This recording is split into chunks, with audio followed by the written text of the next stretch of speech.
Bonjour frères et sœurs, nous allons méditer cet évangile du 28e dimanche du temps ordinaire. Et Jésus se mit à leur parler en parabole. Il s'en va du royaume des cieux comme d'un roi qui fit un festin de noces pour son fils.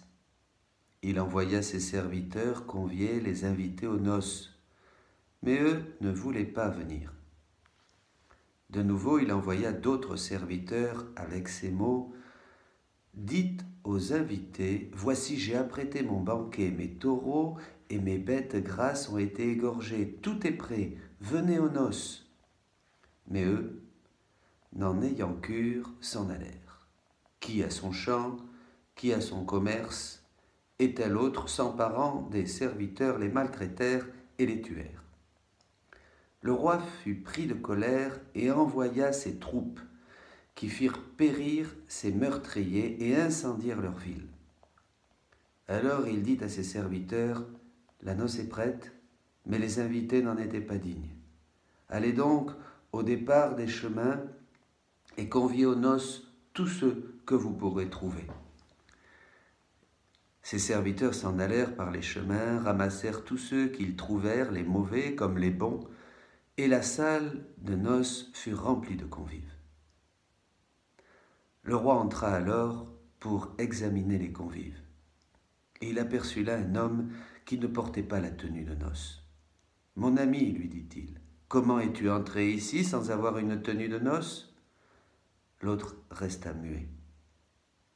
Alors le roi dit aux valets : « Jetez-le, poings et pieds liés dehors, dans les ténèbres. Là seront les pleurs et les grincements de dents, car beaucoup sont appelés, mais peu sont élus. » Parole du Seigneur. Gloire à toi, Seigneur Jésus.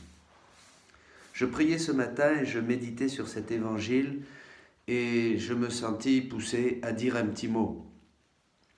Parce que les temps que nous vivons sont exceptionnels. Ils sont terribles, mais ils sont à la fois exceptionnels. Là où le péché abonde, la grâce surabonde. L'homme s'enfonce de plus en plus dans l'abîme du mal, mais Dieu, de mille manières, nous cherche par devant, par derrière, à droite, à gauche, pour nous proposer sa miséricorde infinie. Et aujourd'hui, bientôt, nous fêtons Saint Jean-Paul II, qui a annoncé ce printemps de l'Église. Dieu donne à l'Église, à l'humanité, un don nouveau. Et si ceux qui en sont normalement dignes ne deviennent pas dignes et refusent, eh bien, ce sont les pauvres, ce sont les petits, ce sont les pécheurs, ce sont les publicains, les prostituées qui rentreront dans le royaume de Dieu. Comme l'évangile du dimanche dernier nous le disait. Je vous dis cela parce que ce don nouveau, c'est le don de la divine volonté. C'est ça le printemps de l'Église. Dieu, maintenant, a apprêté pour tous ses enfants un banquet. Les vins succulents, capiteux, les plats délicieux, les bêtes grasses, tout est là. Ce sont les attributs de Dieu. Dieu ne veut plus un type ou un autre type de sainteté.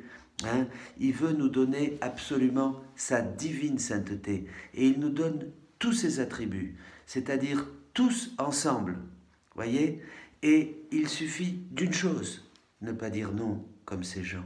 Ne pas dire non comme ceux qui étaient invités, qui ont préféré leur commerce, qui ont préféré autre chose, qui ont préféré des petits caprices ou des choses de ce monde. Qui ont préféré quoi? Leur volonté propre. C'est tout. La seule chose que Dieu nous demande pour rentrer dans le banquet, c'est le don de notre volonté humaine, faible, pauvre, misérable. Cette volonté humaine, mais pas seulement dans les décisions de choses que nous voulons faire, cette volonté humaine dans chaque acte, dans chaque chose, dans chaque activité, dans chaque impulsion, je dirais. Cette volonté humaine, il veut venir vivre en nous d'une manière réelle. C'est ça, ce don nouveau que Dieu fait dans ces derniers temps. Et alors, s'il y en a qui disent non, bien sûr, parce qu'on n'a pas envie, parce qu'on a envie d'aller avec Dieu, de se servir même de Dieu. On a envie même que Dieu soit à notre service, nous écoute nos prières, fasse plein de belles choses, bien sûr. On a même envie que Dieu nous manifeste des dons, des grâces, des visions, des charismes, des prodiges, des guérisons, oui, bien sûr. On a envie de faire l'expérience de la gloire de Dieu dans des moments d'euphorie ensemble même, et c'est bien légitime et c'est normal. Eh bien, cette attitude se trouve ici. C'est cet homme qui veut rentrer dans la salle des noces, qui veut rentrer, mais il n'a pas la tenue des noces, il n'a pas la divine volonté, il n'a pas revêtu ses attributs de Dieu, il n'a pas revêtu, il n'est pas donc totalement dans cette divine volonté parce qu'il n'a pas donné la sienne, il n'a pas renoncé à sa volonté propre. C'est la racine, c'est le péché que nous avons à l'origine. Adam a voulu prendre sa volonté propre. Alors, et il a tout perdu. Donc cet homme-là veut rentrer. Et aujourd'hui, nous sommes beaucoup, et je dois dire, et je le confesse, et je demande pardon. Moi aussi, j'ai voulu rentrer dans le banquet des noces et profiter des charismes, des dons, de plein de belles choses du Seigneur qui sont légitimes et qu'il veut donner, bien sûr, mais sans avoir fait le don de sa volonté propre, sans avoir revêtu la divine volonté, sans avoir laissé Jésus être pleinement roi et entrer dans une vie conforme à la sienne depuis sa naissance, comme le dira Jésus à Luisa Picaretta, qui est le grand prophète des derniers temps, et qui est vraiment celle qui nous révèle, à qui Jésus a révélé ce don de la divine volonté, cet habit de noces, cet habit qui est indispensable pour rentrer dans la salle des noces et vraiment jouir et profiter de tous ces attributs de Dieu, mais en étant conforme à Dieu, en étant une copie de Jésus. C'est ça le grand don. Frères et sœurs, ne rentrons pas par une autre porte. Ne rentrons pas et n'essayons même pas de rentrer si nous n'avons pas revêtu ce passeport pour rentrer dans la salle des noces et jouir de tous les attributs de Dieu. Pas seulement tous les attributs de Dieu. Dieu nous donne tout aujourd'hui. Le ciel est ouvert. Rentrons, venez, et laissons ces petites choses qui sont les nôtres, ces petits désirs frelatés de notre volonté humaine, de notre volonté fragile, humaine, capricieuse, changeante.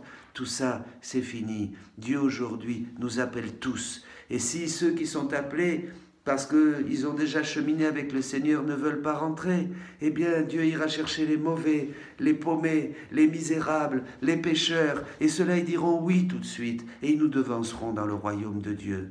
Humilions-nous et disons au Seigneur, Seigneur, je te donne tout ce que je suis, je te donne ma volonté, je te donne mes désirs, mes projets, mes idées, tout ça, ça ne vaut rien, tout ça, c'est rien, c'est de la fumée, Seigneur, je te demande seulement une chose, donne-moi ta volonté, donne-moi ta divine volonté, œuvrante, agissante, réelle, en moi, qu'elle règne sur tout mon être, Seigneur, sur mes paroles, sur mes pensées, sur mon agir, sur même la respiration et les battements de mon cœur.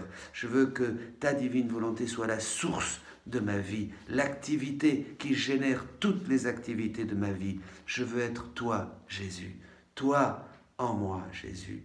Comme le Père est en toi, toi tu es en moi, et nous sommes un avec toi. Bénissons le Seigneur.